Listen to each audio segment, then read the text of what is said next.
Lisa sharing life stories with you. I forgot to put hairspray in my hair the last 2 days in a row, and it makes my hair look crazy because I need a haircut. Maybe I can afford one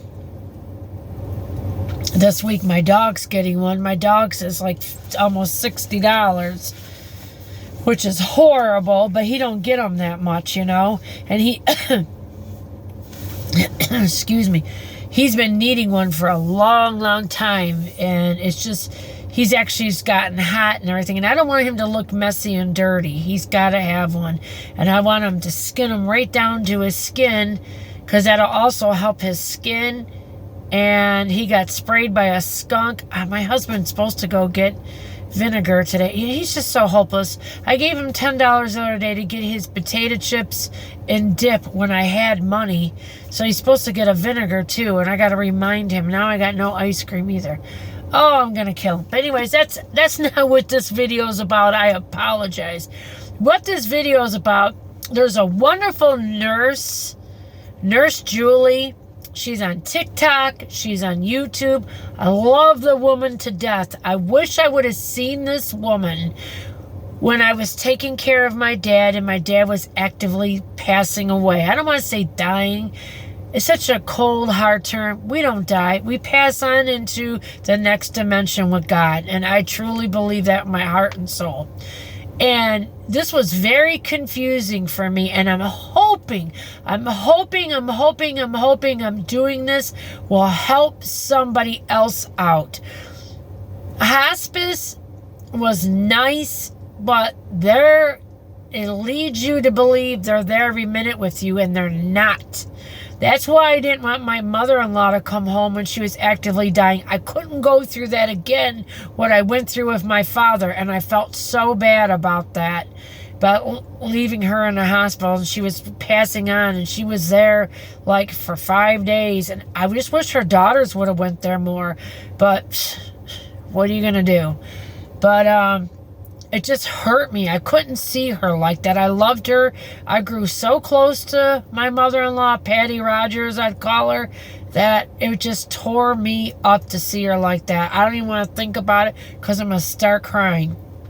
But I'm doing this video in hopes to help somebody out that's confused. If you have a loved one you're bringing home for hospice, I'm going to just say this. I'm just going by my experience. Everybody's got to do what they think is right and what they feel is right in their heart and soul. My dad wanted to pass away at home. He was very adamant about that. He went crazy. I wasn't there for a period of time at the hospital for a minute. And he went crazy at the doctor. I want to go home. And I'm like, how am I going to do this? But I had to honor what my dad wanted. I had to. And I prayed to God, like, how am I going to do this? And God walked me through every step of the way as I was holding my dad's hand in my old bedroom that became his bedroom. I have a Jesus picture, and I carry that with me my whole life. I got that from my friend years ago. Her name was Maria Vizaga, and I haven't talked to her in years. I talked to that picture holding my dad's hand the whole time he was passing away. And I believe in Jesus, and I believe he helped me through it, and he helped my dad through it. And what I was saying, what was very confusing, my home family doctor that took care of my dad, took care of my mom, took care of me. He's a great man. I'm not going to say his name on here. Great man. I still love him and respect him to death. Very good man. But he was very against me having my dad in a hospice and giving him some morphine. But this is what I can go by. And they're saying, oh, you know, your dad probably passed away a little bit faster on morphine or whatever. My dad told me when he came home that night from the hospital, my dad had a good appetite to the last frickin' day he was alive. Unfrickin' believable till he got comatose. He had a great appetite. And what he said, he never felt so finally he could get some good sleep and relax and was genuinely just happy. Okay? happy. Even the last day before he went in that comatose, I had him scratch off a lottery ticket. I tried to do everything for my dad. I tried to do everything for you, Daddy and Ma. I did everything I could do. The funeral director yelled at me. He goes, because you got Larry a bad haircut, and I was trying to fix it. He goes, Larry would be pissed off. I go, I was trying. My dad was comatose, and I was getting him a haircut. I was just trying to do anything and everything right by my father. Right by my father.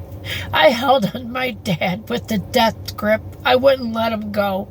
He told my cousin that just got out of the hospital. He told her why she won't let me go. I wish she'd let me go. And I didn't know that. I didn't know he said that, but I did. And I know I did. I wouldn't let him go. I wouldn't let him go till finally. I hope this helps people in 2 ways, this video.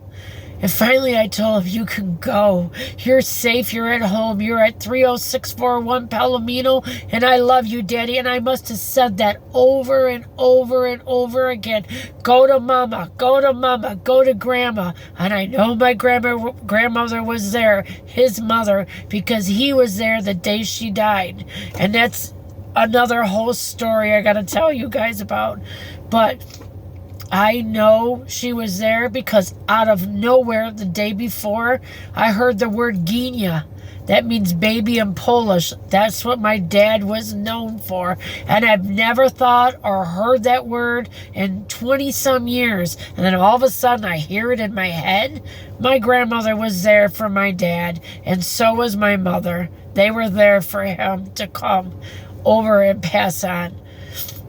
And, what else I'm telling? That I honored what my dad wanted, and also I made him comfortable, and I gave him the morphine like they showed me with that little sponge or whatever, and it made him comfortable. And that's all you could want and do for somebody you love. So that gave me great peace, knowing now, looking back on that and listening to that nurse Julie, I did the right thing. My doctor had me confused. Like, he pretty much even said my dad passed away, oh, that made his death pass faster. No, it didn't. It made him comfortable. It made him not have no pain. He could sleep good that night. What would you rather, have somebody uncomfortable and all jacked up to let him live 3 days longer? Not me. I would rather have somebody be more in peace and be like themselves and happy. This is Lisa sharing life stories with you. This is me bringing knowledge and love to you. This is me going through my life stories to share with you. And I wish you would share something back with me. And I know in my heart that I did the right decision. And I hope I can bring peace to anybody else that's faced this or has gone through it and questioned themselves. Because now I know in my heart I did the right thing by my wonderful father, Lawrence. I love you all. Lisa sharing life stories with you. God bless you all. Very emotional. I was so close to my dad, so close to my mother. They were my everything. I love you all. God bless. Like and subscribe. Remember, we're all in this shit together. I'll beat your asses. I need you to get me up there to a couple 100,000. My videos, I may not sing and dance and shake my ass and show you beautiful photography, but I stimulate your mind and I elevate your heart. And I bring love and life to you. That's what I do. That's what makes me different. And I communicate with each and every one of you and know that you're not alone. When you write me, I write you back. And that's what I'm here for. I love you all. God bless. Have a great day.